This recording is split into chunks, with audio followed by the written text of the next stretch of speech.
Hello and welcome to Leeroy Gaming, where today we are continuing our playthrough of the life and suffering of Sir Brante in episode 3 of this Let's Play that I'm fully narrating. So hopefully you guys are enjoying it. And if you do enjoy my narration, my playthrough here, make sure to drop a like as it helps tremendously. With that being said, let's jump right back in as we work through chapter 2. The Silver Tree.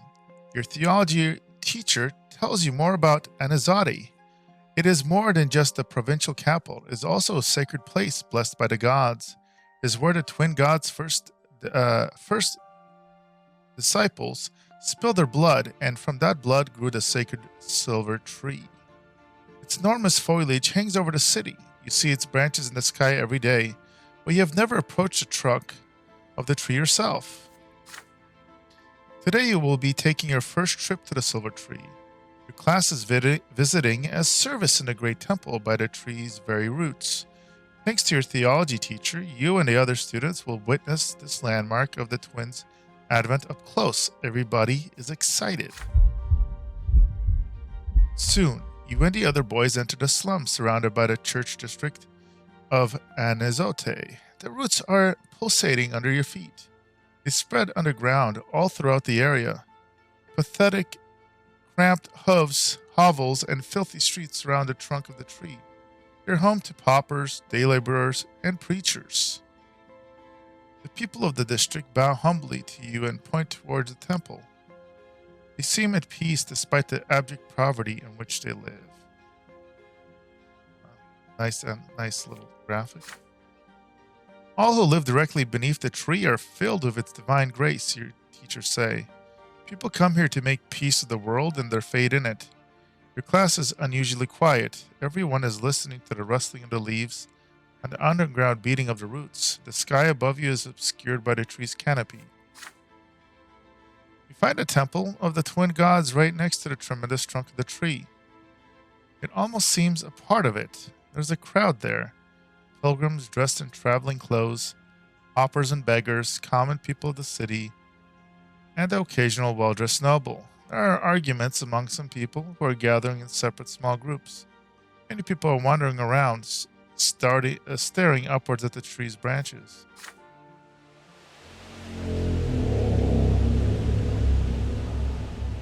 The tree impresses you with its might and the calm emanating from it. You're filled with desire to sit down and think of the world, to learn something about yourself, to touch the silver white bark and hearken to the whispering leaves. You are distracted enough to fall back from the rest of your classmates. Notice a small path. It should take you right next to the trunk. A tall, red-headed woman walks out of the crowd of pilgrims. She is wearing a worn white robe. She's no longer young, but her face is youthful and covered in freckles. Her hand clutches a book. You have never seen this lady pilgrim before, yet she looks at you almost as if she had recognized a lifelong friend. She beckons to you and says her name. Matilde, a preacher from Astinia. What she says next shakes you to your very core. It's commemorable to see a young man so keen to learn the teachings of the twins, she says. Yet it will never follow the light of truth within the walls of the temple. Inside you will find only the lies about the lots, the erring words of Prophet Isatius, sanctified by the passage of centuries. Yet anyone who sets out to read the accounts of the twins' own lives knows that they never so much as mention the lots. The red-headed preacher's words frighten you. They clash with everything you have heard from Mother, everything you have been taught at school. The lots are a lie? Reason fear. Should you argue with Matilde or ask her for more information? Or should you treat her as a madwoman and catch up with your classmates? You suddenly feel a small warm hand grasp your own. You see a girl right next to you. She's just a little older than you, wearing a black dress, threadbare yet almost spotless. Her hair is covered by a handkerchief with only a single golden lock showing.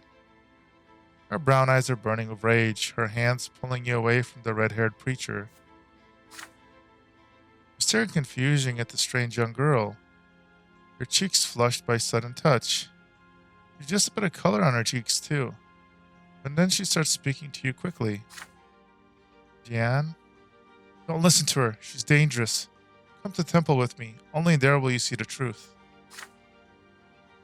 You stand there, surrounded by crowds of praying pilgrims, and the sound of shuffling. Beat, torn between two people you have never seen before.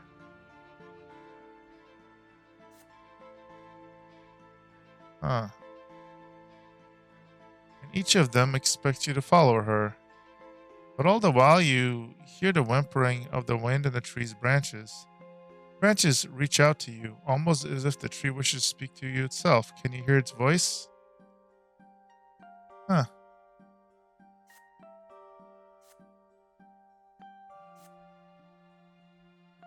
You open yourself to the tree and listen to it as it speaks. And I was hoping to get this one. Needed to have insight. Was that insight from playing with the freaking... so that's the only thing about this element here. Like, it kind of cheats, sort of. Follow the girl into the temple. Matters of the heart.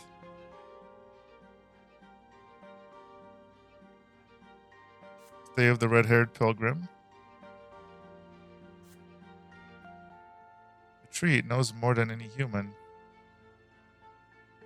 I'm gonna approach the tree. The tree is beautiful. Silver-white foliage stretches and speaks towards the sky. Spreads toward the sky. Held aloft by trunks so thick it would be a challenge to walk around it. The leaves rustle and whisper peacefully in the wind. The tree, it seems to speak to you.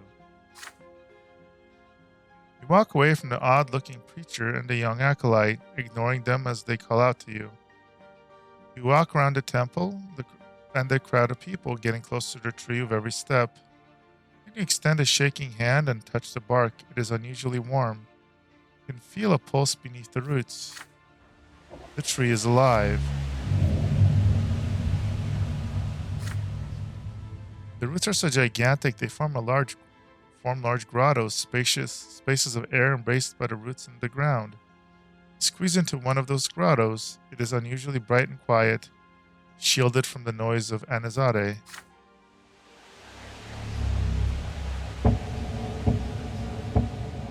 Right now, there is only you and the tree. Sit down. There are leaves rustling all around you. The only noise you hear is the beating pulse of life that flows through the tree. Its pulse beats in time with your own heart.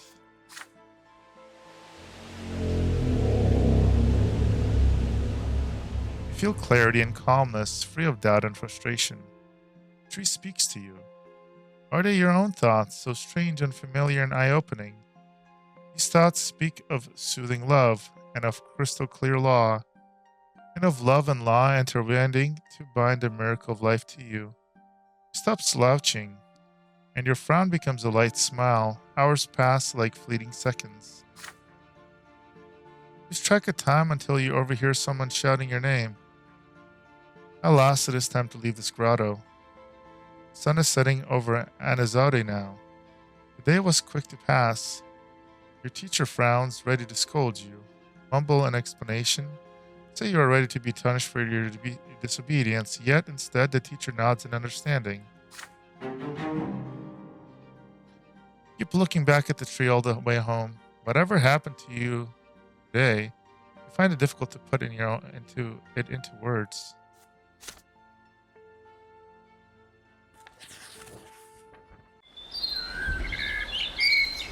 Shadow of the past. Another school day has ended. You are making your way home. Still mulling over the things you learned from your teachers. The founding of the empire, the eternal and unshakable rule of a single dynasty. The 3 estates, each with their own rights. What an odd sort of order the world has, and yet so mysterious. At least it sounds that way when your teacher talks about it. Mother is waiting for you at the porch. She smiles gently when she sees you in it. Her expression still shows great concern. Father left on a trip to several distant Magran towns a few days ago. Since then, Mother's been trying to tell you something, but she seems uncertain. Lydia. Son, could you put your things away and come pray with me? He joined Mother in the prayer to the twins. She prays with fervent sincerity, her head bowed low, reciting the words of obedience to them and their great design in a barely audible whisper. Repeat after her, just as she had taught you ever since you were a little boy. When a prayer ends, Mother sighs and turns to you. Leeroy, my son, you are 13 now. You'll be grown soon. It's time we learned about certain things that are important to our family. Difficult things. About your father and me, about our marriage. You gaze curiously into Mother's eyes. I'm sure you've wondered about this before. Your father is a nobleman to the mantle, so how could he marry a commoner of another man's child? You see, Leeroy, your father, when his first wife, Amelia Elbor, died, it was a painful blow to him. He lost the will to live, lost all purpose. He felt like his own destiny was cut short that day as well. Then he met me. You know the troubles I had in the past? I went to the prefecture as a petitioner to ask them for help, protection, justice. When I was a young girl, I worked at a small shop that sold crockery and dishes. The nobleman took the liking to me. May his name be forever forgotten. Twins know I was humble and honored his lot to rule, but he took me by force. Mother falls silent, summoning the courage to continue. Gloria is that nobleman's daughter, but he was outraged. How could I have gall to burden him with low-born progeny? He turned me out on the streets with the little baby girl in my arms. Mother's voice is shaking now. You take her hand tenderly. I had no home, no honor, nowhere to go, no one to help me. When I went to the prefecture, I didn't really think the judges there would help me find justice against my former master. But when Sir Robert heard my plea, his eyes met mine, and I believe that, at that very moment, the twins themselves granted him the gift of their love. Father told me that there was nothing he could do to make that detestable nobleman marry me, but he would never abandon me and the baby Gloria. If I agreed, he would take me into his own home. Tears are running down my mother's cheeks. And I knew it, my son. I knew how much his honor and reputation would suffer. Caring for me brought him back to life. It's like he experienced another sacrament. He discovered his noble purpose, his lot to rule and protect and care for others. But his decision to marry me, he is still paying for it today. Your father had the courage to defy your grandfather, the founder of his bloodline. Only he knew how much he had to endure, my son. Only he knew the despicable rumors we heard about the Brants all over Anizade. It was only thanks to the efforts of Sir Gregor that the Brant bloodline managed to hang on to what little remains of its reputation. Now the noble families have all but forgotten about the scandal, thank the twins. Mother falls silent. She looks at you intently. Do you understand what she is telling you? My son, I'm not telling you this just to share the pain of my past. I have no reason to complain. Even Sir Gregor has accepted me through gritted teeth. But you need to understand the heavy burden our family must bear, including our scandalous marriage and Gloria's foul origin. And Gloria, she can never be a Brant. Even if the elder Brants agree, news would stir up all scandals in the minds of high society. If that were to happen, Leeroy, they would see even your birth as illegitimate.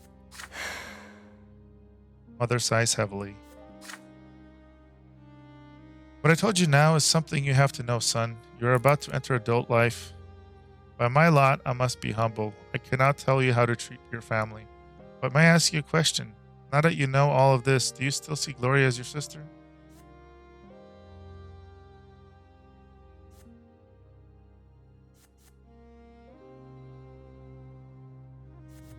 You can accept Gloria as your sister. Regardless of her origin, Gloria will always be family. Distance yourself. What is good for the family is good for you. You will be more wary when dealing with Gloria from now on.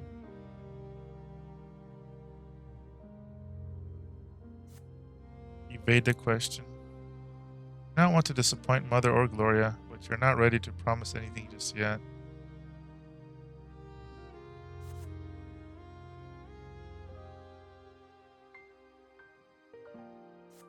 Yeah, I think that's a little rough.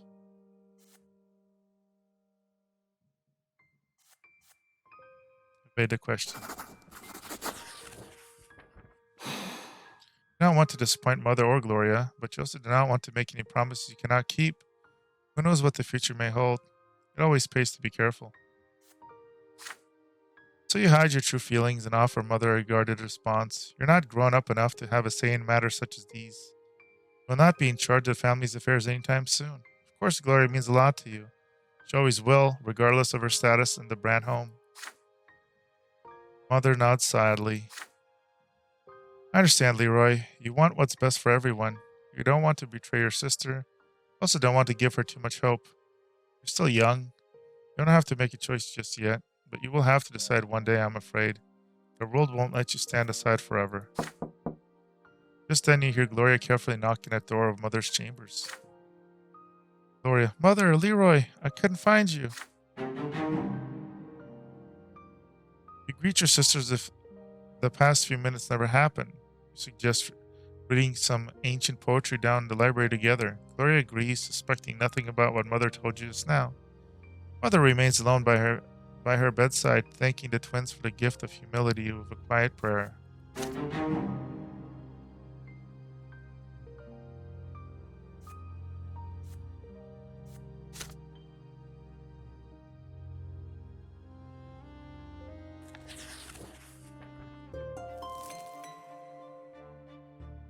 Year 131 Fall, The Flash and the Flame. You're 13 now. Another theology lesson. Today's sermon is about the priests and why the clergy is the only one of the three estates with the right to interpret the lots and guide the other two estates accordingly. Thomas sits next to you, huffing and puffing as he fervently writes down the teacher's every word. You've heard all of this from Mother many times before, so you take this moment to daydream a little. Father promised to take you to the capital once your studies are complete.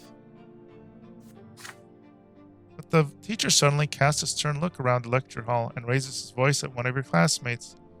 A boy by the name of Brian jumps out of his seat. The teacher asks him to repeat what had just been said.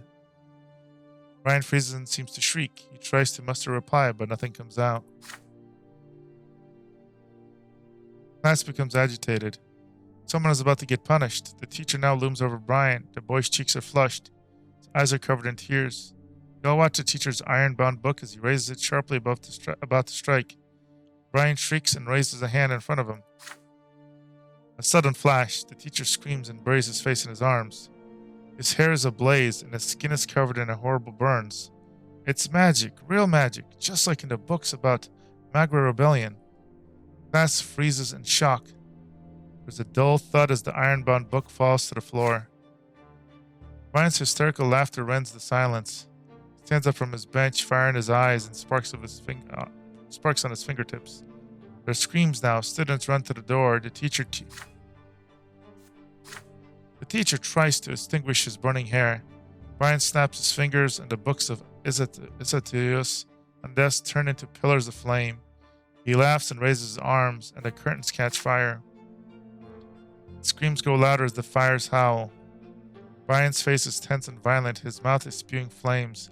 His whole body is shaking with laughter. He steps towards the door. You and Thomas glance at each other. Thomas, he's gonna burn the whole school down. Your friend's determination makes you brave. You run behind Brian and knock him off his feet. You both tumble to the floor. Even through his clothes, his body sears your flesh. Brian screams, convulses, and grabs Thomas by the shoulder with his burning hands. Thomas howls but stays put. Knocks Brian senseless with several fierce blows to the head. There are servants fussing about the room now. Put out the fire and take away the teacher. His body covered in horrible burns. You and Thomas remain next to Brian, who was lying on the floor silent. Soon 3 men in black clothes enter the doors of the school, each bearing an edict sealed with silver, the Inquisition. You and Thomas are told to step away from the witch. They lock Brian's neck in a silver collar and take him away. One of the inquisitors remains behind to tell the students what happened. That was magic, he explained, the ungodly power that twists the minds of men into savage instruments of murder. Only the sacred shackles of silver can hold it at bay. Only the powers of the twins can save us all from its evil grasps. Next day, you are forbidden from ever mentioning Brian's name again. He is no more. The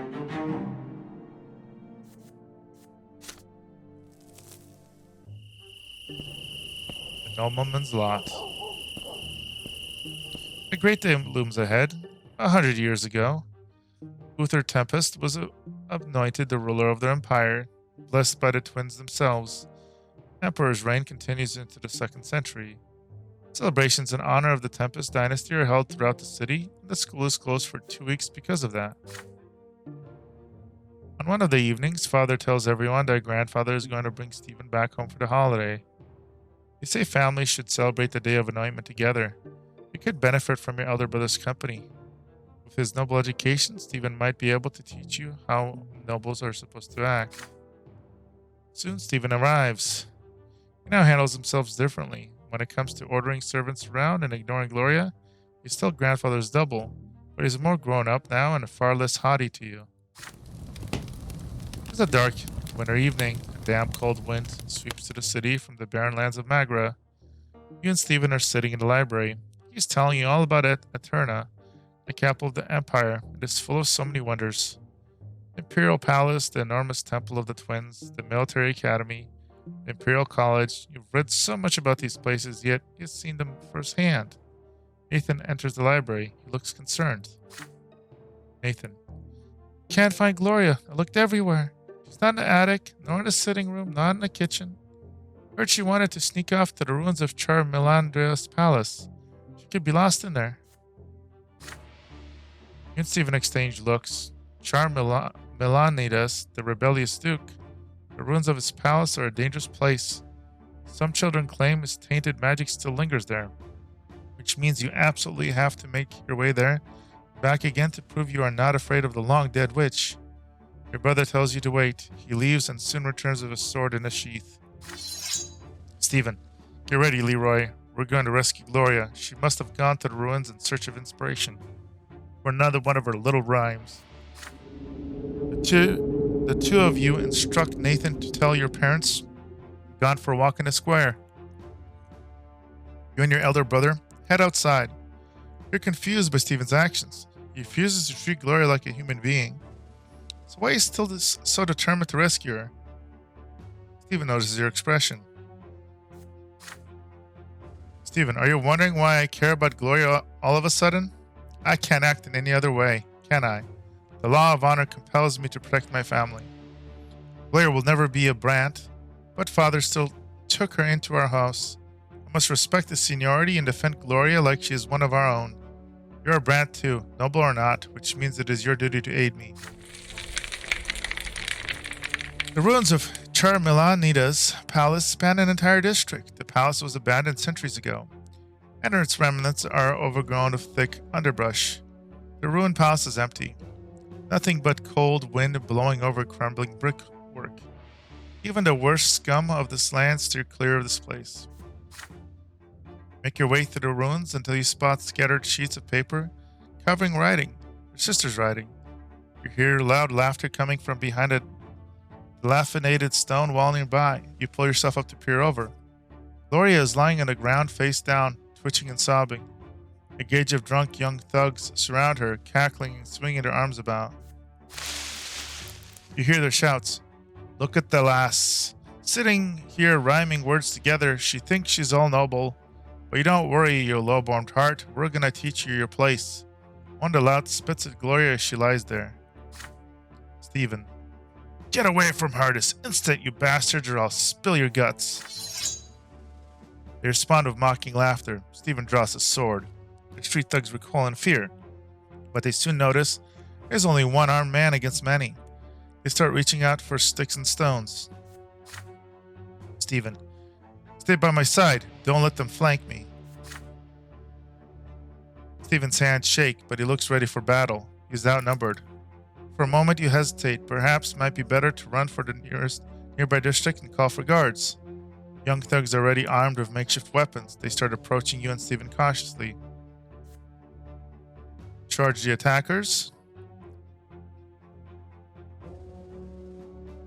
Grab the heaviest rock and find and get ready to fight. Follow your brother's orders. Get busy defending Stephen while his sword does the attacking. Call the guards. Flew the fight to Stephen and run for help.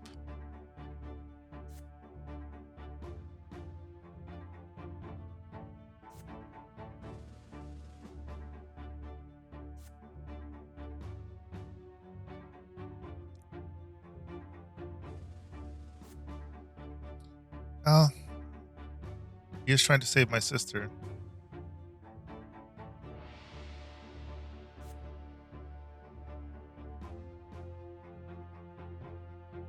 That willpower is so valuable.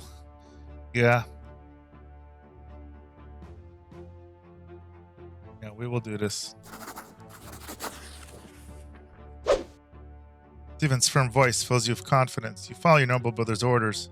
It takes a moment to grab a stick, then you are at Stephen's back, angrily swinging at the louts as they try to bring him down. One of the louts lunges your brothers with a stone, but you hit him with a stick. He falls down right at Stephen's feet. His sword slashes, the blade sinks deep into the young man's stomach. He wheezes, blood starts pouring onto the ground. Thugs freeze. Stephen pulls the sword out, his face an inscrutable mask, and returns to his fighting stance. You're stunned to see Stephen take another man's life so easily and effortlessly, like picking his own teeth. Thugs look like they're about to flee. There's a rage and confusion on their faces. Never expected a young nobleman to use that sword. Stephen just scoffs at them. Stephen, lowborn scum, that's all you are. This is the only language you understand. Good job, brother. Gloria, get up. We're going home. He turns to glance at your sister, giving the enraged thugs just enough time to rush you. You get separated from Stephen. Your back is against the wall now. They hit you hard, in the stomach, then the face, then the side of the head. Then your mind slips away. When the darkness dissipates, you find yourself lying in your bed. Stephen is in the armchair next to you reading a book. He is alive, with left arm in a sling and a black eye, but still alive. Your head is spinning and you feel nauseated. You try your best to sit up. Stephen looks up from the book. Don't try to get up. You lost a lot of blood. Sometimes with a few thugs, too many for a single warrior, even with good backup. I'm impressed. We fought like an army. The nobles order, the commoners obey, all according to our lots. We defended the family's honor together. You know, brother, the nobleman's lot is also a great burden that few are able to bear. It takes courage, not to fight everything you see, but to do your duty. Each and every decision a nobleman makes becomes part of his family's legacy, flowing in the blood tied forever. Think about it often. Nobles must act weak. Noble mustn't suffer like people of the lowborn lot. Noble must rule over them wisely. Noble must ensure that they have work to do. Not merely your own lot you have to look after. You have to ensure that 1,000 others can live by their lot as well. There are so many more matters to take care of. Honor, dignity, tradition. It's tough. It's what it takes to be a nobleman. Do you understand what I'm talking about? There's approval in your brother's eyes for the first time in a long while. Stephen, it was a pleasure to fight side by side, brother.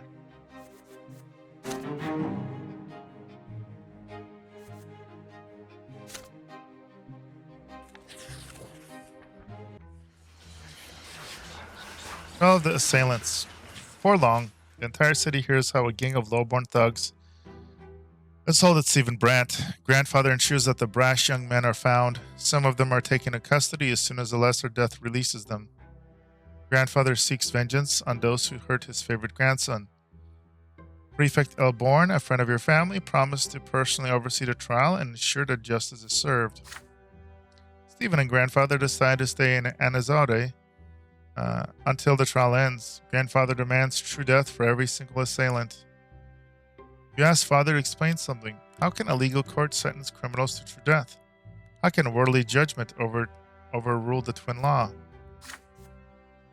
Robert, your words are true, my son. Their law is second to none. Yet the twin gods are also made the empire in all its ways. The court of laws exists to execute the laws of heavens here in the world. Should the court of laws sentence a person to death, law high above will always enforce it, and so every execution brings true death. Commoners who assaulted Stephen, a born nobleman, have committed a grave offense.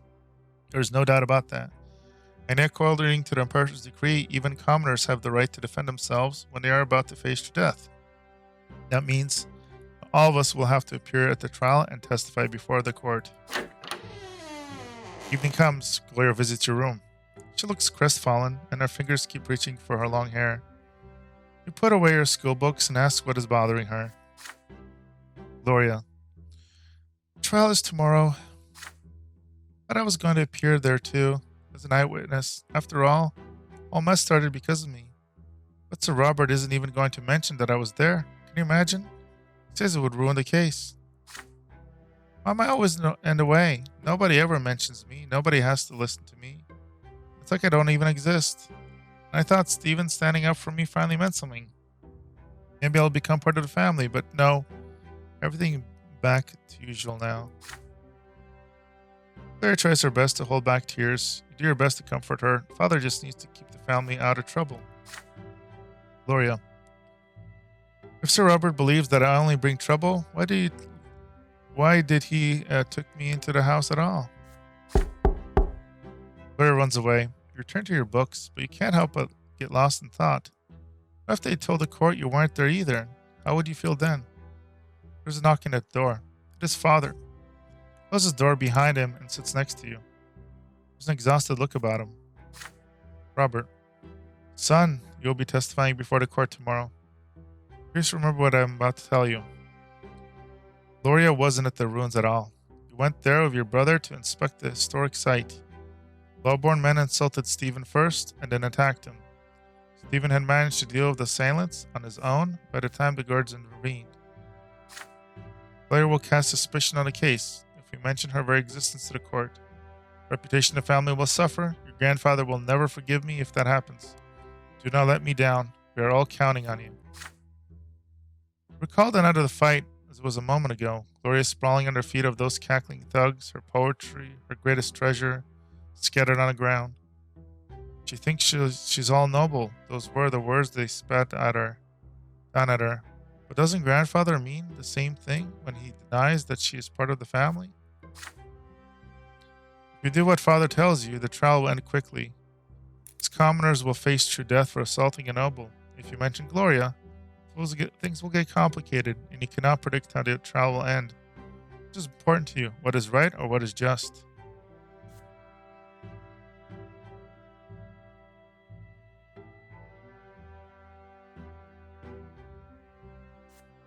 Support father. You will do as father told you and avoid mentioning Gloria to court. Lie to father.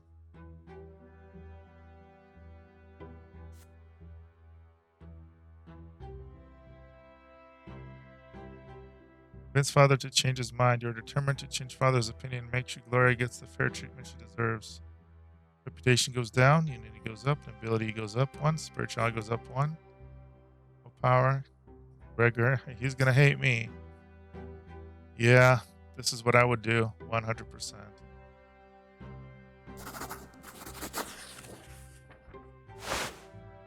Call the assailants. You look father straight in the eyes and tell him what you think. You are not going to bear false witness in court. He is a judge himself. How can he make you lie to Sir Elborn? What of Gloria? Is she not a Brant too? Does she not deserve justice? Or maybe grandfather is right, and she's just a freeloader who deserves nothing but shame. If so, then how come father agreed to take her into his home and under his protection? Saying this to father is tough. Deep inside, you pray he hears no weakness in your voice and sees no blood rushing to your cheeks. But it seems he is listening to you intently. Wrinkles of his forehead grow deeper as his fingers stammer out a staccato against the armrest. Robert. It's going to be tough, son, but you're right. You are right. I took Gloria into my home, and so I must protect her like my own daughter. This is my decision, and I must stand by it. I will speak with Stephen in the morning. Now I pray your grandfather never hears of my change of heart. Trial of the assailants. The day comes. The trial takes place at the lesser hall of the city prefecture. Sir Elborn himself presides as the judge. You are the first to testify to court. Tell the court the truth about the night. How the thugs humiliated Gloria. How Stephen and you came to help her. How Stephen defended his half-sister. With the corner of your eyes, you watch grandfather's face grow red, yet he remains silent. There are confused whispers in the hall. Commoners of the trial cry out. That's the truth. Gloria was reciting poetry, and they simply told her she was defying her lot. The situation has changed. By this account, Stephen was not acting in defense of himself or another. He merely assaulted them first in order to retaliate against those who had insulted his half-sister. Spread your feet to stand firm and inhale before you speak next. You asked the hall, is it not a nobleman's duty to honor his family name? Gloria does not have the Brant name, but your father took her into his home. Therefore, it was Stephen's duty to protect her, as he would have protected any of you. Contemptuous chuckles rushed to the courtroom. You've just reminded the city of father's shameful second marriage. Stephen is to testify next. He reluctantly confirms your testimony, glancing at father and grandfather all the while. His arm is in a sling and is his main argument. Stephen wanted the commoners to stop insulting Gloria. In the end, the commoners were the first to assault him. A short recess, Sir L. Bourne returns and rises to deliver a sentence. Augustine. The court of Anazat finds you guilty of assaulting Stephen L. Brant, a nobleman who stood in defense of the honor of Gloria, a member of his household. All 4 defendants are sentenced to true death by hanging. There is no wind, but you feel a gust sweeping through the hall. Defendants turn pale. Their mothers are bawling and crying. Everybody in court feels the dreadful power of the law, and it's stern and just. The very power has been invoked by this sentence, and by that very sentence, the lives of the 4 young men are literally forfeit for all eternity. The gallows await. Stephen stands in the front row. Father stands next to him. The wood creaks. The trapdoor opens under young men's feet. They dangle in the air, wheezing and reaching out for support of their feet in their final moments. Grandfather's silence ends at home. He screams at your father, at Stephen and Gloria. This trial is a disgrace. His screams are punctuated by the thudder of his walking stick against the floor. Father says they had to defend their family. It would have truly been a disgrace if they had shirked their responsibilities. Stephen excuses himself to bandage his arm or to stay out of the argument. Gloria is quiet, but glowing. You stay quiet too. It is all over now. Nobody bullies Gloria on the streets anymore. Those 4 commoners are dead forever. Their families were taught a cruel lesson. So would be of anyone who would raise their hand against a nobleman.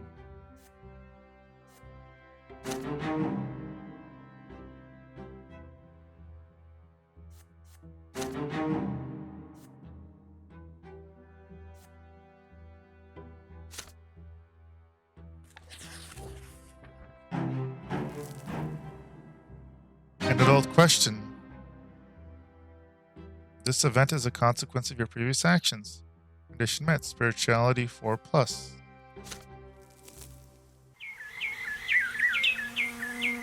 Day is sunny, scorching hot. You're sitting in the yard, in the shade of a tree, studying books about the twins' great descent. You hear shy, quiet steps. There's no need to look back. And from the sound of it, it's Nathan. Your younger brother also sits in the shade of the tree, yet he is quiet. Not tugging at your clothes this time, that is unusual. Just sitting by your side, breathing loudly.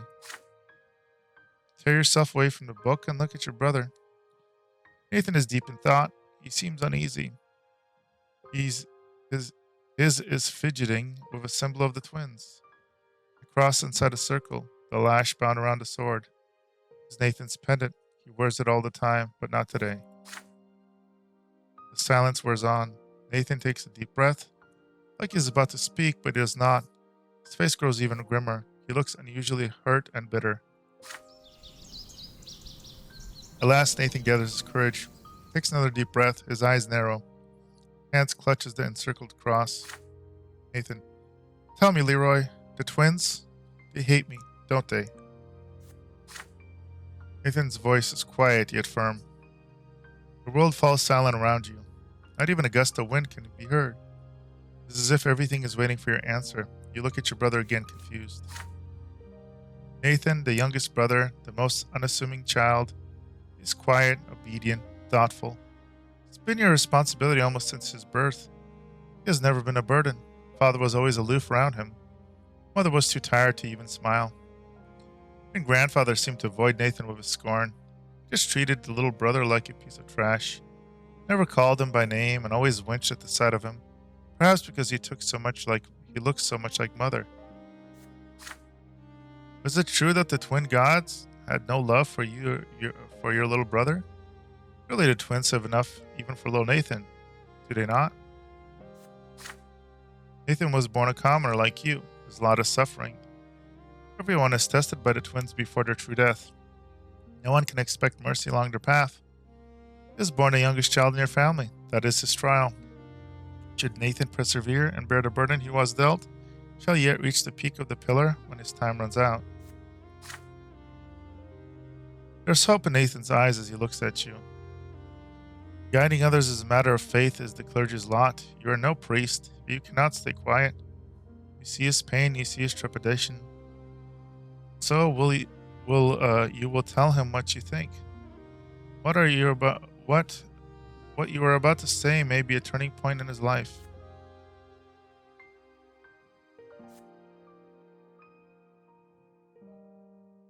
Brother's right, the twins are stern with a damn. Nathan's admonition. Spell nation's feeler. That poor little guy.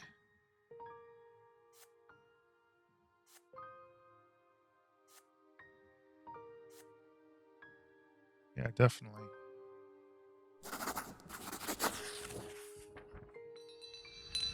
Tell your brother that the twins are more than just law and will. They're also love, so writes Isatius, the disciple of the elder. And so says mother, and both you and him were brought into this world through their providence. It is true that their love is quite unlike the love humans have for one another. They cannot forgive others unconditionally like mother and father would. Parents love you no matter what, but they are unlike them. Yet the twins bear no hatred, for they descended to our world and granted us knowledge of how to live, and this is a great treasure indeed. Twins put us all to the test of the hardships they send.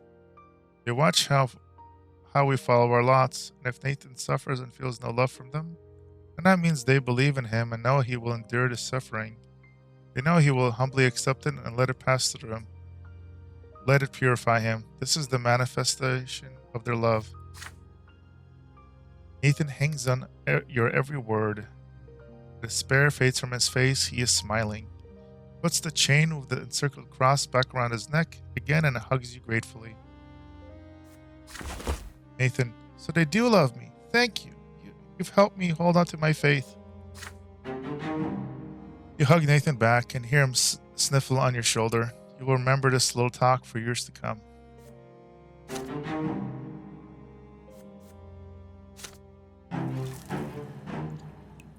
Nathan's admonition event has happened.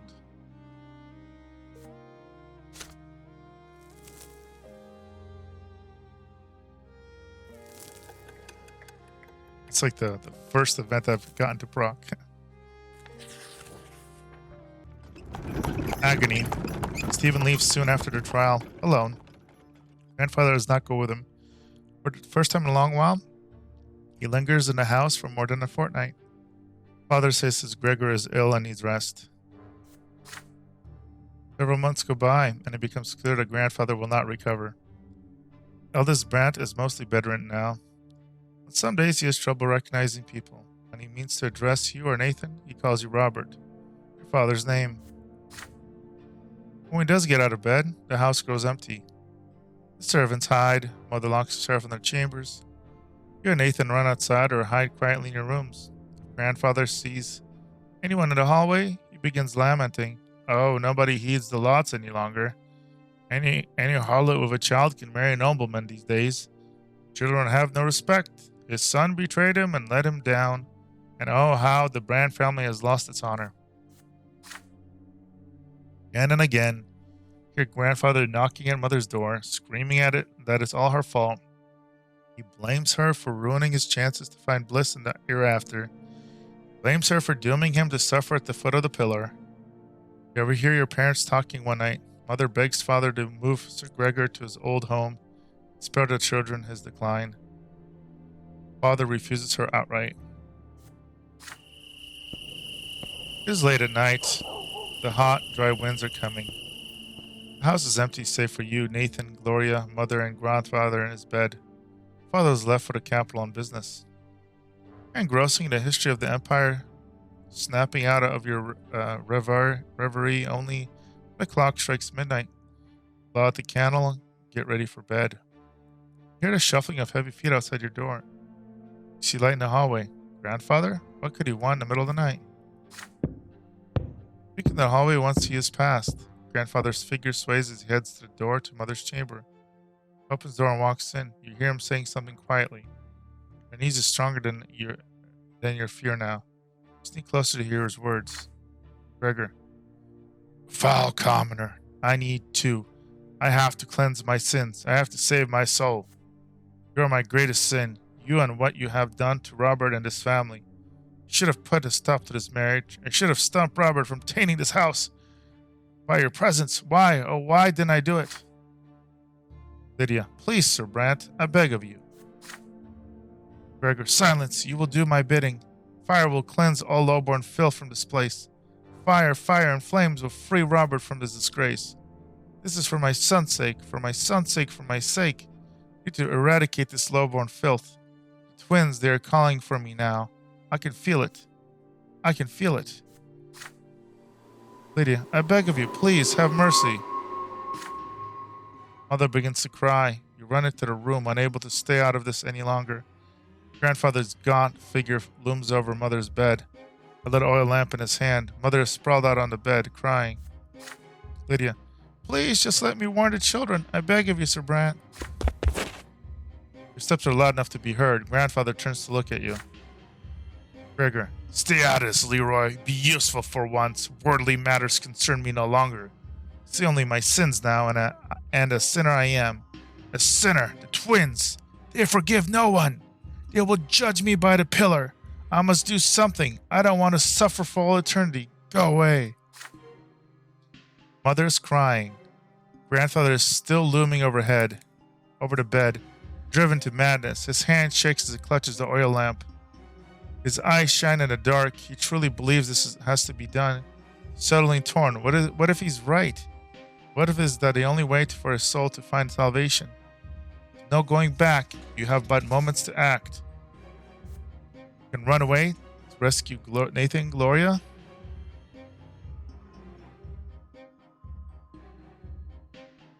Gregor gets his true death. Stop, grandfather.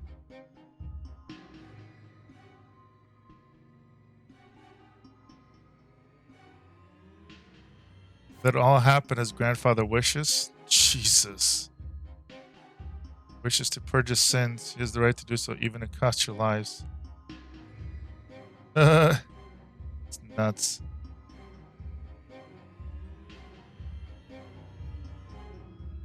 No.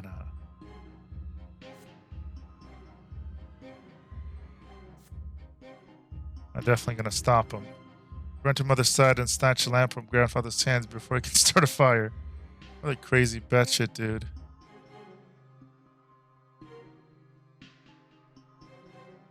Yeah.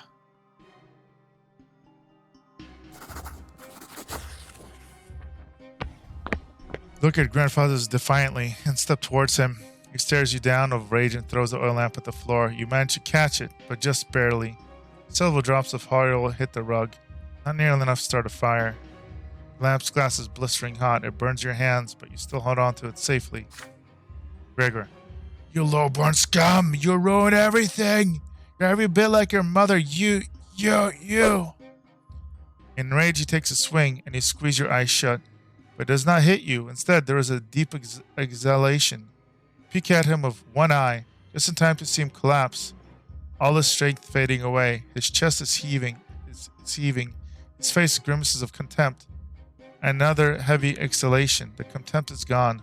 There's only fear now. Grandfather's eyes open wide, almost in surprise. He exhales. His eyes grow dim. Mother is there, whispering a prayer. She's shaking violently. You put the oil lamp gently on the bedside table and call for the servants. They carry the body away. It does not disappear. True death has found him. He will never return. Spend the rest of the night with Mother in the sitting room. She will not let go of your hand. For many, many nights afterwards, she keeps seeing grandfather's shadow out of the corner of her eye. Father returns from Materna the morning after. He is unusually composed as he arranges for the funeral. House becomes quiet, not the looming heavy sword of quiet of the past few months, but the calm relief you all feel now that the crazed old man is no more. At last, Gregor Brante, the family's patriarch, has departed for the hereafter.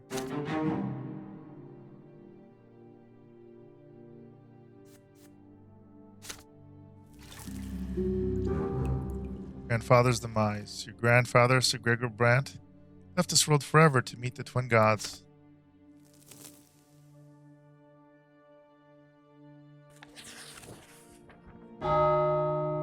Last respects. The night of grandfather's death shook your family to the core.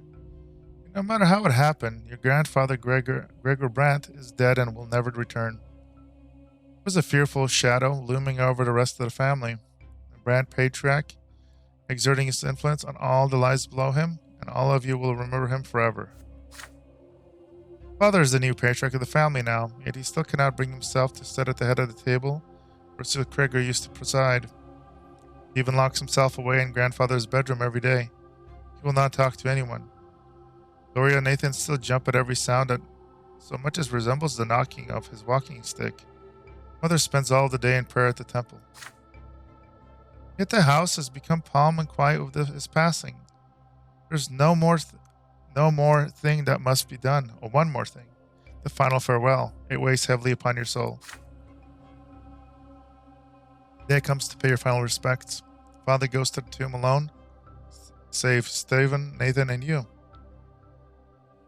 Mother and Gloria stays at home. Only nobles or those who may become nobles may join the ritual. There's a solemn silence as you walk to the crypt. Father is one who breaks the silence when you finally reach the door of the family crypt. Robert. Grandfather built this crypt. Now he will be the first Brante to remain here in body forever. The first ever noble in our family. It's our duty now hold to the sacrament of flowing blood for Sir Gregor. We honor his legacy and join him as the founder of the noble Brante dynasty. He even pricks up his father's words. His hands still clutch grandfather's sword. Tradition decrees that it must remain in the niche above the owner's sarcophagus. Nathan, on the other hand, looks even more frightened now. Stairs carved of white stone lead you downward. Deep in the gloom of the crypt, atop a pedestal, you see the sarcophagus that holds grandfather's body. Father takes a moment to compose himself before paying his final respects. Robert. Gregor Brante, my father, brought our family into nobility through his unshakable will. He was a judge and a loyal servant to the empire. He lived his life as if he had been born a noble. He never strayed from the path he had chosen. He sought to make the Brante family ennobled by the sword so that our children's children might be of noble birth. Winds know I abide by my father's words all my life, even if I could not obey him every time. God let out a bitter chuckle as he says this. Stephen glares out at father, then turns to glare at Nathan at you. After all, the two of you were born of father's shameful decision to marry a commoner. Robert. All of you remembered his disaster passing. He did not die the true death he deserved. Yet we all must know that he fought for the future he believed in to the very end, and he would be proud to see his family bid him farewell of the sacrament of the nobility. Stephen still glares at father sullenly. His fingers remain clutching around grandfather's sword. Nathan barely pays attention to the words. He looks around with unease, his arms folded across his chest. Father reaches into his jacket and pulls out a slender dagger, thin and sharp. Takes off his gloves. Robert. Watch me carefully, my sons. Make a small cut on the palm of your hand. Let your blood flow into the duct of the wall of the crypt. It will join your grandfather's blood here and flow forever. Then ancestors and progeny will become as one. We shall enter our family's blood tide and receive grandfather's final blessing. For his blood flows first in our blood tide. We respond to you. You are part of him, and he is part of you. Quick motion, father slices his hand and holds a bleeding cut above a small opening in the wall. Then he hands the dagger to Stephen. Stephen cuts his hand without hesitation and does as father did. You receive the dagger next. The dagger's handle feels warm. You hesitate for a moment as you look at the palm of your hand. To participate in this ritual, you will enter the Brante bloodline tide. You, a low-born child, a child who is still a commoner. Are you to reclaim your legacy as a descendant of the nobleman Gregor Brante? The eyes of your father and brother are upon you. Even though Nathan, your youngest brother, will follow your example, you can be certain of this. So, bleeding, you would need nobleman's sacrament. Ask for grandfather's blessing.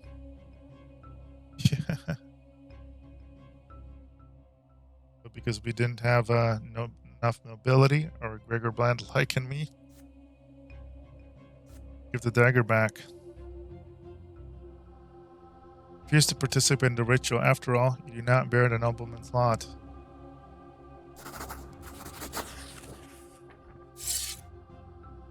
Return the dagger, father, and say you cannot participate in the ritual. You're a commoner, and your back bears the mark of the lash. Grandfather would never have let you honor his name as a nobleman.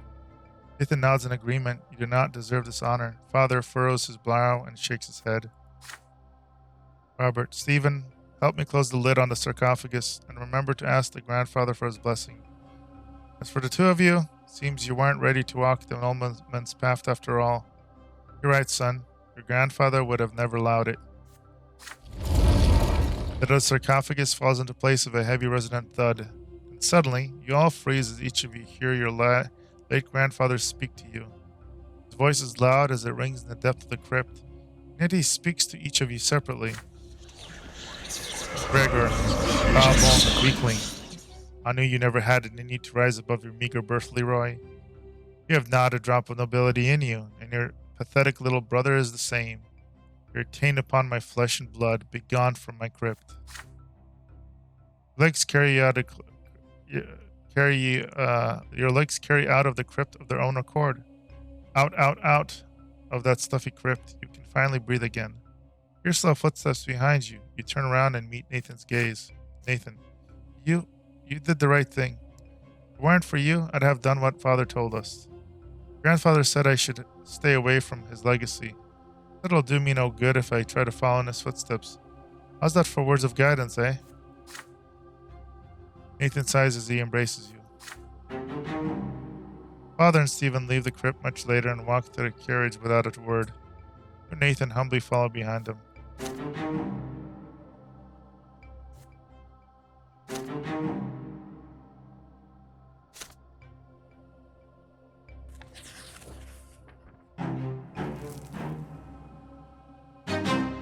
Forbidden love. This event is a consequence of your previous actions. Build your height for height. Another day of school is behind you. You are now wandering your district. Take your time before going home. It's getting dark. Soon you are walking past the splendid mansion of Count El Velasco, one of Mangra's richest landlords. You hear a familiar voice from the other side of the iron fence. Stephen's voice. It's followed by a sound of a young lady laughing. You peek through the fence and into the mansion's garden. Indeed, there you see your elder brother, dressed up like he's going to meet the Emperor himself. He's currently busy helping a pretty young lady out of the window. She locks him in an emotional embrace. You recognize her. Maria El Velasco's, Count El Velasco's daughter. The whole city knew she's already betrothed to another young nobleman from a far more illustrious family. Stephen, oh Maria, thought it would help you come down to earth from your heavenly abode, but your very touch brings me to the heavens. He picks the Count's daughter up and holds her in the air. She laughs almost impeccably, kisses him on the cheek. But then Stephen takes her by the chin and turns her to face him. Their lips join in a kiss. A flurry of emotions washes over you as you watch it happen.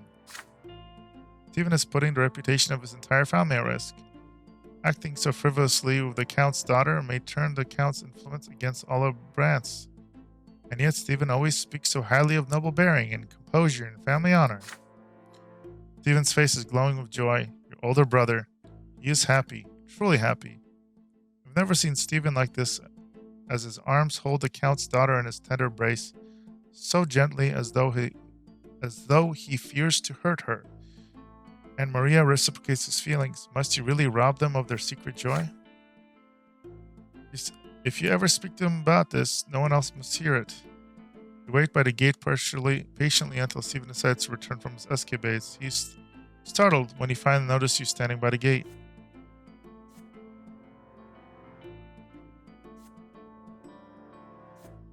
You can remind him what nobility honor means. If Stephen keeps acting like this, he will bring disgrace upon his entire family. Or you promise you will keep others secret. Yeah. True love, what can I say? What are you doing here at this late hour, Leeroy? Is there something you wish to tell me? You confessed to Stephen that you saw him today at the El Velasco garden with the Count's daughter. This affair puts both families' honors at risk, yet you say you are happy for him. You can see how much he cares for her. No matter what, it is worth the risk. Stephen can trust you with the secret. You assure him. Two of you will keep it together. Stephen reacts to you with anger at first, but your supportive words calm him down. Stephen, you've got all the makings of a professional spy. You're right, the risk is too great. Your aid will not go amiss. You are no nobleman yet, but I hope your word is worth my trust. That day on, you help Stephen and Maria avoid attention on many occasions. You even have to distract El Velasco's manservants and lead them away in wild goose chase through the district. In the end, you are never caught, and you earn your brother's yet another night with his beloved. You're both aware that the days of their hidden love are numbered.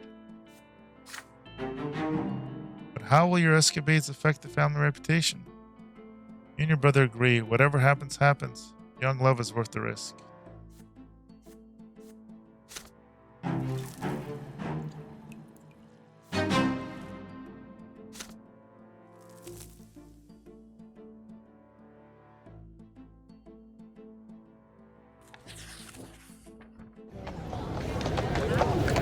The fugitive girl. Oh, look at that.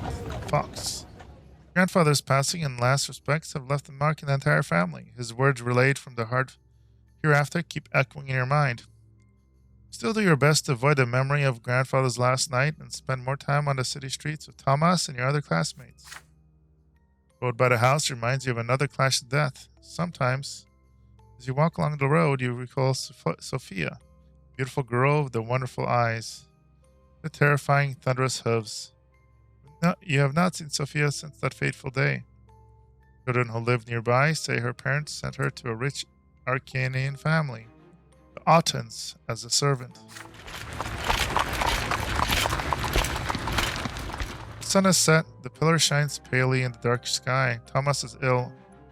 You decide to visit him and tell him the latest news.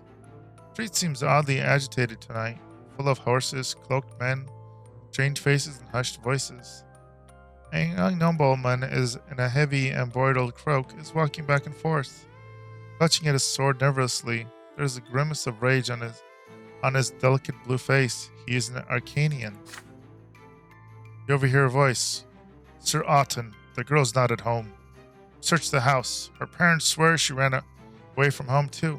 They claim they wanted to bring her back. Dorius. So do whatever it takes. Turn this loathsome district upside down if you must. But bring my servant back to me. She's here. Sophia ran away from Arcanians? How can this be? Only one place in the entire street where a person could hide. The abandoned Morel house. 4 houses away from yours. Head there, doing your best not to attract attention. Lopsided house, built of yellow bricks, has been abandoned for 20 years or so. Remember playing there as a boy? You glimpse a figure inside even before you enter. A pair of eyes glimmering in the dark. Recognize them even after another 4 years. Sophia's grown up. She's almost an adult now. Her face is full of fear. It's not the easygoing girl next door that you remember. She finally recognizes you. Sophia, oh, it's you, Leeroy. Be quiet. They're all looking for me. Ran away from the youngest Ottoman. Might be in for a lesser death here. I'd rather die than spend another day in their slavery. Just a thing to him, just a toy to play with. Sophia winches and closes her mouth as she says this, the glint of bright yellow deep in her eyes. Ran to my parents and told them all about the men I had to serve, and they went on and alerted the aunts. They don't want to be the target of their ire, but you aren't going to tip them off, are you? The barking and shouting are getting closer. Sophia's voice grows quiet. She runs off to the darkest room of their house before she can answer. One of the aunt servants is close, and you can hear his cloak swishing against the ground. He notices something and calls for the others. There are more voices around you now. They approach the house from the yard and surround it. One of them seems particularly snappy, annoyed, and impatient. You've already heard this voice today. Glorious. You're in there, girl. You'd be wise to come out and quit wasting my time. All will be forgiven, and you will go back where you were. You know it. If you don't, I'll drag you out by your hair. The hilt of the young Arcanian's sword bashes at the door. He's about to lose his patience for good. Sophia hugs the wall in the dark, trying to stay still. She glances at you. What will you do? Your heart is racing. Can you act against the Arcanian order? Do you have the gall to defy the mighty nobleman?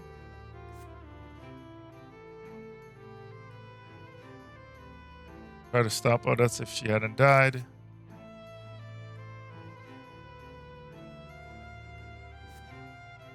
Up or flee.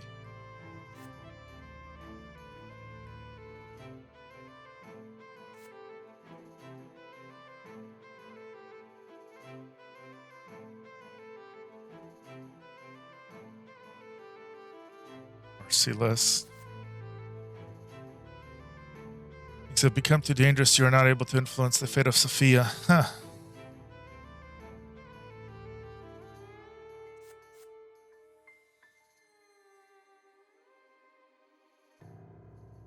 Tough one right here.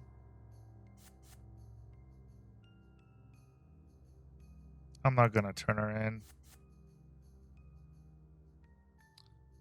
I'm going to hide.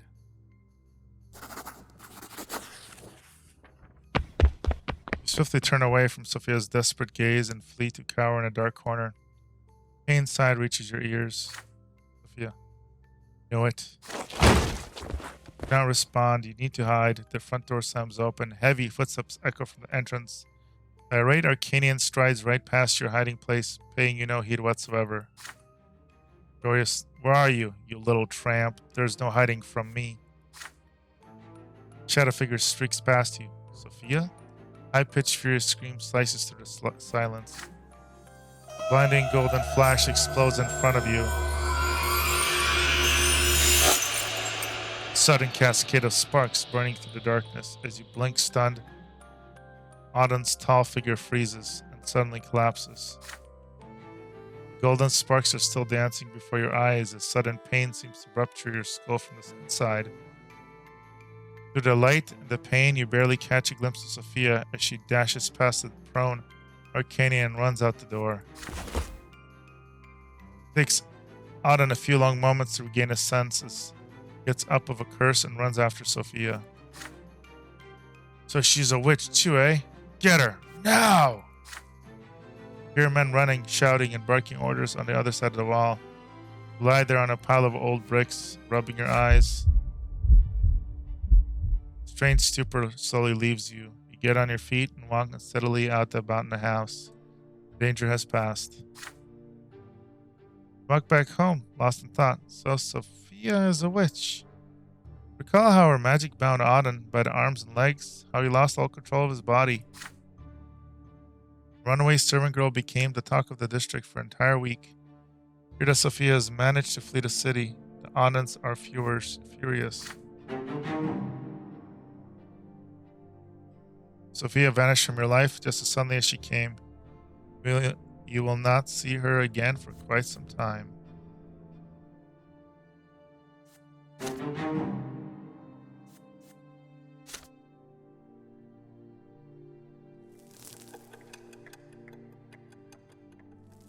Years old.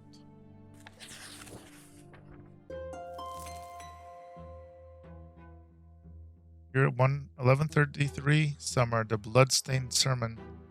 About to turn 15, just one step away from adulthood. Mother is acting anxious at dinner today. Barely touched her food. You exchange glances with Gloria. She carefully tells you that she wants to go to the tailor. Mother shudders, and her hands clench into fists. Lydia, no, don't you dare leave home today. Forbid it. A dirty heretic Photis is preaching his lies under the silver tree today. Wind's willing. I don't want you to hear any of that. You and Gloria glance at each other again. Photis, he is a patriarch, the head of the clergy through the entire province. The first time you've heard Mother speak like this about a priest, especially such a high-ranking one. Once you leave the dinner table, Gloria comes to your room with a cunning expression on her face, like she's about to play a trick on someone. She has a plan. Three of you should sneak out of the house and go to a silver tree.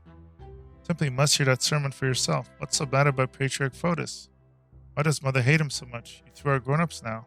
Surely you have the right to know. Agree with your sister. Together you sneak out from under Mother's watchful eye and hurry to the silver tree. It's that the temple block is full of people from all ranks and estates. There's barely enough room for you to squeeze through the crowd. The crowd is gathered around the very root of the tree. Gloria suggests that you climb up the roof of a nearby building so you can hear and see everything better. Not a moment soon. The roof you see a tall, silver-haired priest step onto the platform by the tree, dressed in a common black robes that look far beneath his rank. Yet he stands like a noble before the crowd. Behind his back is a banner flapping in the wind, the open book. This is a symbol of the new faith, the crowd whispers. Patriarch holds his hands to the sky, and the entire temple block grows quiet. He begins a sermon, his vibrant voice rolling across the square. Photis speaks of a great mistake. Patriarch Photis. We entrusted ourselves to the lots as the only way to fulfill divine providence in the world. But for all these years, the will of the twins has been interpreted for us by a single man, Prophet Isaetius. Twins are ever watching from atop the shining pillar. Of this we have no doubt.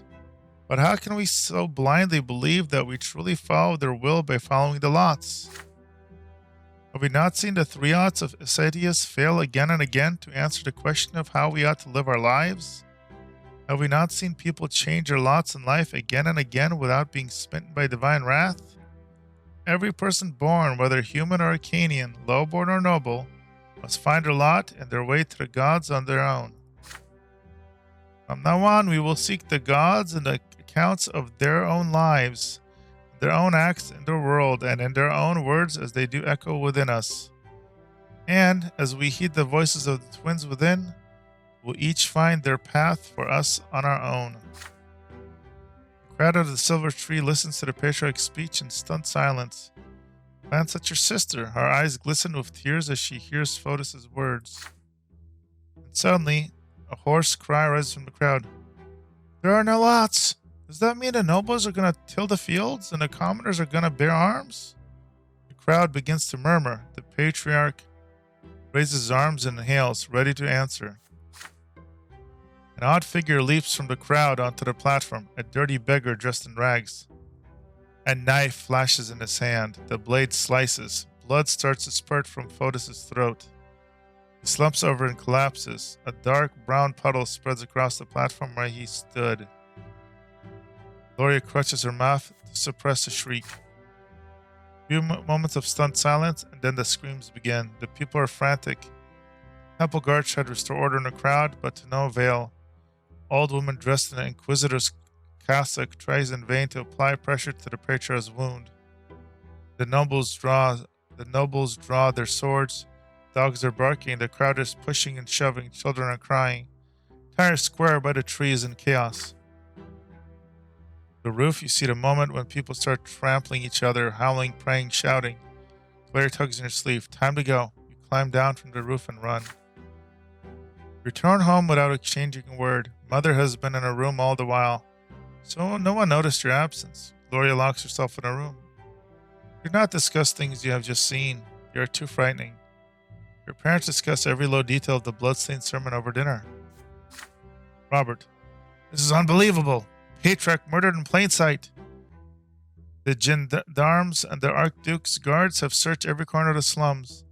Murderous beggars disappeared without a trace. Can't even imagine a more gruesome crime. Otis has died a true death, never to return from the year after. Nathan, but how? Why can't the patriarch be reborn? He's so close to the twins. Such is the way of the world, my child. Once you are granted great power by the twins' will, there's no hope for you to come back. Not even after the first of your deaths. Emperors, their powerful vassals, heads of great Arcanian dynasties, patriarchs of the church, none of them are destined to be reborn. Otis is gone forever. I fear for his soul. It was lost in doubt. Will the twins accept him upon the peak of the pillar? We must pray for the patriarch, children. Let us hope he managed to return to the true old faith before the moment of his passing. But there is little hope for that.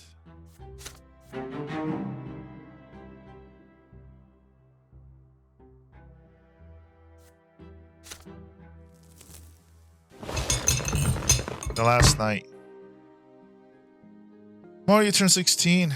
According to imperial law, you will be a full adult. Your time at Sir Tibor's school has ended. Study enough to apply for Imperial College and learn the judge's trade there. You are to travel to Eterna tomorrow. Your friend Thomas will go there with you to try his luck in the Imperial capital. Mother and father prepare you for the long journey. Robert, remember, son, there is only one goal for you. You must become the student at the Imperial College. Your teachers dragged you through all those books for a reason. You have knowledge and fervor to be ennobled by the mantle as I was, and as my late father was before me. And who knows, maybe one day you will be the one to write the name Brant in the blue book and ensure that your children's children be noble by birth. Then mother speaks to you carefully. There is worry in her eyes. Lydia, but Robert, maybe another path for our son, Stephen, your firstborn, born a noble. We surely earned a title for the entire Brant family. Second son bears the favor of the twins. For him, path of the priest is a worthy calling, no less than a nobleman's sword. They have been arguing about your future for a while now. Still, she would never defy the will of her nobleman and her husband. You smile at them both, trying to placate them. Gloria laughs quietly behind her backs. Gloria, just don't become a snoot like Stephen, and you'll do just fine. Mother chides Gloria for that. You wink at your sister. Nathan has been downcast all evening. He barely touches dinner. When everyone gets up from the table, he suddenly rushes over to embrace you. Nathan, please don't go, Leeroy. Can't you stay? I don't know what I'm going to do without you. Russell is here in response. No way you can stay now, you say.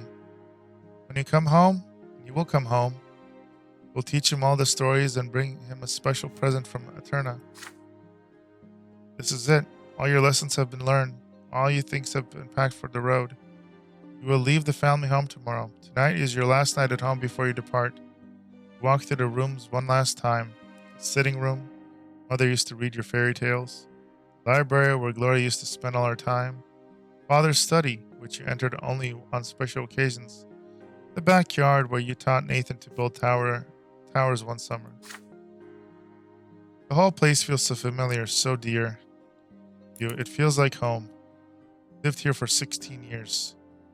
Will you ever return? It's getting late. Everyone is visiting the rooms, but you hesitate. Father, mother, Gloria, Nathan. It will be a long time before you see them again. Who will you spend your last few hours at home with? Nathan, surely your brother is awake now, or is he? Can't be with Gloria. Spend time with your mom. Spend time with your dad. Definitely your mom. This whole time with her. Spend a lot of time with her, yeah. Go to mother's chamber and knock on the door. You open the door to mother's room. She's kneeling in prayer. Her back is back to the door. And her whispers fill the room. She turns around and smiles gently when she hears your footsteps. You want to spend tonight with her before you leave. Mother reaches out to you. Lydia, come with me, Leeroy. There's no need for anyone else to hear us. Walk silently downstairs, enter the empty sitting room, and light the candles. You're so close to the gods, my son. I knew it as soon as you were born. I saw them watching over you closely. Let us pray together, my son. May the twins know your honor, their every touch. Stand by Mother's side as she whispers prayer after prayer. First, she offers great gratitude for the life and lot you have been granted. Then, I plead to show your path through the world, where there's no mercy. Next, a promise to heed and obey their every call. There's such fervor in her prayer, such piety. You know for certain your prayer with her that the gods will provide for you. They will ensure that your path is true, for there is no other way. The sun is about to rise. You should rest before the long trip. But you're not tired at all. On the contrary, you feel lucid and clear-headed. Mother embraces you once the prayers are done. My son, life is hard, but it is just. More so for those who follow their lot. Remember, be humble in your words and work hard. Before you go, Mother removes a pendant of the twins' cross and puts it around your neck. Turn to your room, get into bed. You see the shining pillars from the window, glowing gently against the twilight morning sky. All your worries about the long journey are no more. Feel calm and serene. I'm blessed by the gods. Woo! Pretty impressive. Departure from home. Leave the family home for a long time. Future waits you in Eterna, the capital of the empire.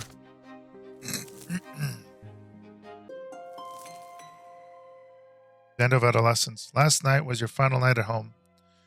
The carriage is now waiting at the gate, ready to take you to the capital. Clip-clopping of the idle hooves against the cobblestones. Count the seconds before your departure. Take one more look at your parents' house and recall your childhood spent there. Nearby yard at your school, and on the winding streets of Anazade. You clashed with the greater world around you and survived. You felt the tingle of emotion for the first time. You were taught by the school and the streets. Explore the city of your birth and learn something of its past. You witness firsthand events that will be remembered by history for all time. All of this is yours now, forever. You saw death, lesser death followed by rebirth. A true death that takes and never gives back. You saw death lying in wait to strike the unaware, like the beast stalker its prey. You saw grandfather's angry grimace lit by the flickering fire of the lamp, the Archduke's cavalry trampling those who stood in their way, and your older brother's bloodied sword scything through their air. Death has followed you from a very young age. Yet you live on. You have a friend who has been by your side all these years. Thomas taught you many things. How to take a hit, how to keep your word, how to remain true to your own for self. Now Thomas is walking to the same carriage as you with a heavy bag slung over his shoulders. Your friend will remain your companion for the time being. Ahead of you is the long trip of the capital and adulthood for the first time. You will be away from your family and home. What awaits you in the future? New personal qualities. These are your personal qualities in adulthood, which you will use for the rest of your life. They are some of the qualities that you have gained in childhood and adolescence. For most skill checks, you will need a value between 10 and 16. Values 17 and 19 are required for rare and especially difficult choices.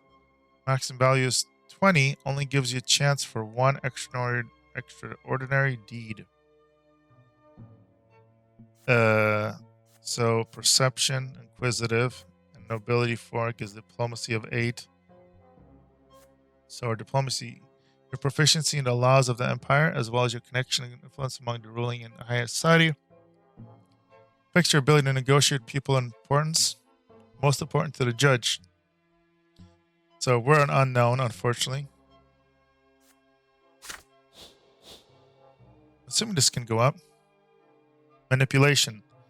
Perception 4, ingenuity bright, manipulation. Ability to influence people by way of deception and trickery and use them to achieve your goals. Naive. Because most important is spit order. Well, that's not me. Oh, there's a little better. Okay. Theology. Your proficiency with sacred texts. Comprehend of the divine law and ability to construct and defend your own interpretation of the faith. Most important to an inquisitor. Ooh. For follower, we're 12. The perception, huh? Valor, weak in battle. Determination, 0, spineless. Ability 4. Abilities as a warrior, your strength in battles and duels that affects your ability to fight and command troops. Most important to a judge. Again, not so great. Scheming and experienced. Talent for inciting riots, organizing ambushes, plotting murders, assaults, sabotage. It determines the success of your criminal undertakings. Wow. Most important for conspirator. Well, definitely not going to be conspirator, guys. Determination. Eloquence. Your ability to instill faith to guide and most people of your speeches. Most important for inquisitor. Tongue-tied. 8. It definitely sounds like determination, inspiration. Hopefully that stuff can go up as we go through our story.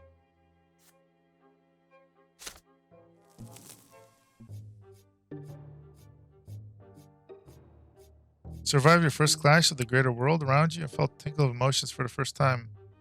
You're taught by school and straits.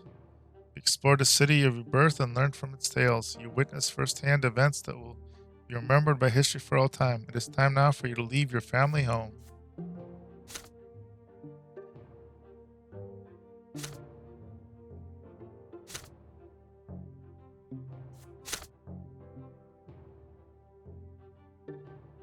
And just like that, we finished the demo. What'd you guys think? Well, with that, we will obviously be ending this episode, but I will definitely be picking this up in full to continue my playthrough and continue to be honest with my answers and know potentially have low scores across almost everything. But definitely interested to see how this works out. Hopefully you guys are enjoying this.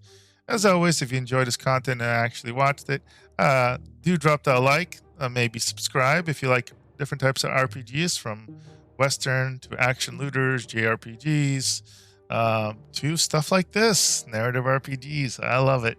You may enjoy it as well. Again, this is Leeroy of Leeroy Gaming, and I will see you guys in the next video.